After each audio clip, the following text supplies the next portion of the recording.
behind every great leader, there's often a family whose story is never told. While Captain Ibrahim is known for his bravery and leadership in Burkina Faso, today we dive into a fictional, yet heartfelt portrait of the family that could stand behind the man. A story of strength, tradition, and unity. What if his 4 children were the future of a resilient nation? What if his wife carried the flame of hope beside him? Let's imagine their life, beyond politics, beyond military, into the heart of family, tradition, and love. Let's start this journey. We find ourselves in the picturesque landscape of a burkina village at the break of day. Sunlight filters through the leaves of tall trees, casting dancing shadows on the ground. In the distance, a rooster crows, and the gentle murmur of a nearby river provides a soothing backdrop. In the heart of this tranquil village sits a modest family compound, the home of a retired village chief and his family. The compound is not just a dwelling place, it's a testament to generations past. Sturdy, mud brick walls surround a courtyard filled with life. Here, amidst the vibrant hues of flowering plants and the rustling of foliage, the spirit of Burkina Faso's rich cultural heritage comes alive. At the center of this vibrant scene stands a strong matriarch, a woman of grace and dignity. Her name is traore, a name that echoes with the strength and resilience of her Sahel. Time has etched lines on her face, each crease telling tales of joys and challenges endured. She is the grandmother of the family. Today, she's adorned in a flowing bubu,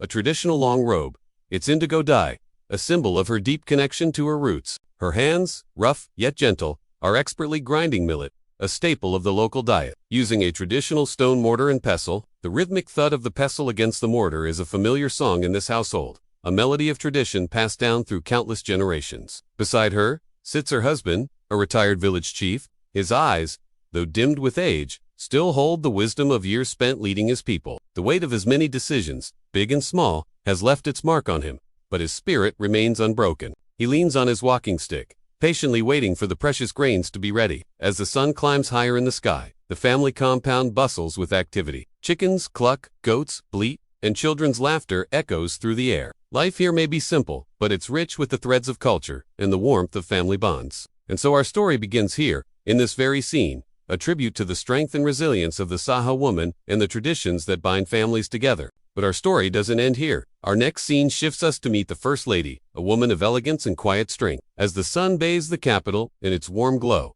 we see the First Lady stepping out of her vehicle. She's dressed in a tailored suit, her posture erect, her steps confident. She's not just a figurehead, she's a force to be reckoned with. Her name is traore, a name that echoes the aspirations of a nation. With a gentle smile gracing her lips, she strides towards a nearby school. Children, sensing her presence, erupt in cheers. They gather around her, their faces alight with joy. She kneels down to their level, engaging them in conversation. Soon it's time for the First Lady to return. She bids the children goodbye, promising to be back soon. Back at the residence, the atmosphere shifts.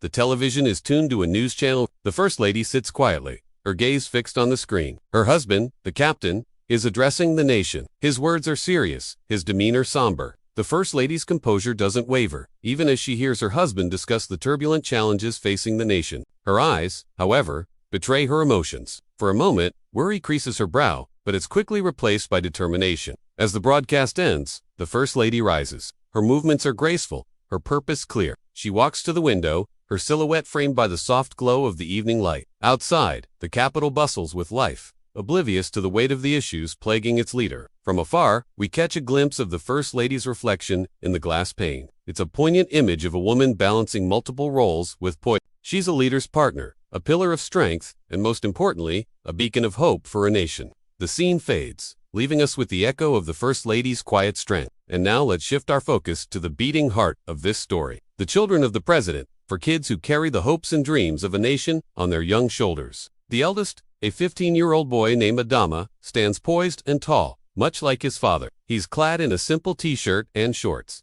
yet there's a maturity about him that belies his years. Right now, he's practicing martial arts, each move precise and controlled. His eyes, though, tell a different story. They reveal a deep longing for peace, a desire that mirrors his father's dream for their nation. Next, we meet Fatimata, the second child and first daughter, a bright and intelligent. She's nestled under the shade of a baobab tree, engrossed in a book. Her brow is furrowed in concentration as she reads, dreaming of a future where education and healthcare are accessible to all. Then there's the twins, Blaze and Binta, curious 7-year-olds, with eyes that sparkle with mischief. Blaze, the older twin by a few minutes, sports a miniature toy. He loves playing at being a soldier, dreaming of soaring through the skies in fighter jets. Binta, with her infectious giggles, prefers playing with dolls, but don't be fooled by her seemingly simple play. She, too, has dreams that reach for the stars. Our youngest little Amina, a bubbly 2-year-old, finds delight in the simplest of things. She's sitting in her grandmother's lap, giggling as her grandmother tickles her.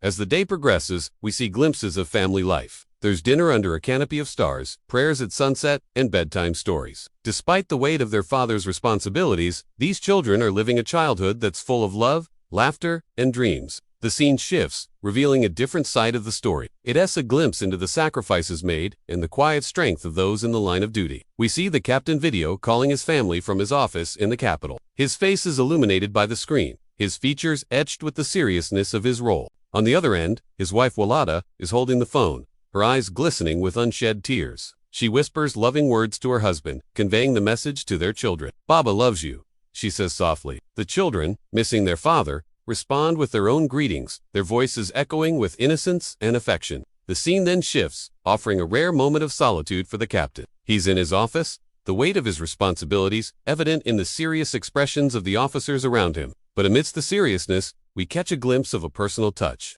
On his desk, amidst the files and documents, sits a framed photograph of his family. The captain's eyes rest on the picture, a hint of a smile touching his lips. It's a brief moment of solace, a reminder of the love that awaits him. The scene fades, leaving us with the understanding that leadership often comes with sacrifices, but it's the love that sustains those in the face of such challenges. In the final scene, we see the children of the president growing up, their bond unbreakable. The scene shifts to show the children visiting their grandparents.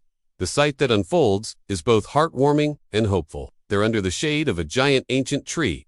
The children play and laugh, their joy echoing through the compound. The elderly couple watches, their faces creased with smiles, their eyes twinkling with pride. The grandfather, placing his hand on the tree's rough bark, seems to draw strength from its enduring presence. Much like the tree that has witnessed generations, he too has stood tall through the years, guiding his people with wisdom and grace. The grandmother, her presence is comforting as the shade of the baobab tree holds the children close, whispering stories of their heritage, keeping alive the traditions that bind them to their roots. Their laughter blends with the chirping of birds, creating a symphony of joy. Suddenly, the atmosphere shifts. The children sense their father's presence. Turning, they spot the captain embracing his wife. It's a reunion that has been too long in coming. The joy is palpable, the love evident in the tight hugs and the radiant smiles. The camera pans out, capturing the entire family standing together. The wind blows gently, carrying with it the flag of Burkina Faso, symbolizing the nation they are working to build together. The scene fades, leaving us with a profound sense of hope. And so the story of the captain's family unfolds, a narrative of strength, unity, and unwavering love. Through it all, they stand together, a testament to the enduring power of family bonds. That's all for this video. Thank you for watching. If you liked the video, please hit the like button and subscribe to stay updated on our latest videos. See you next time.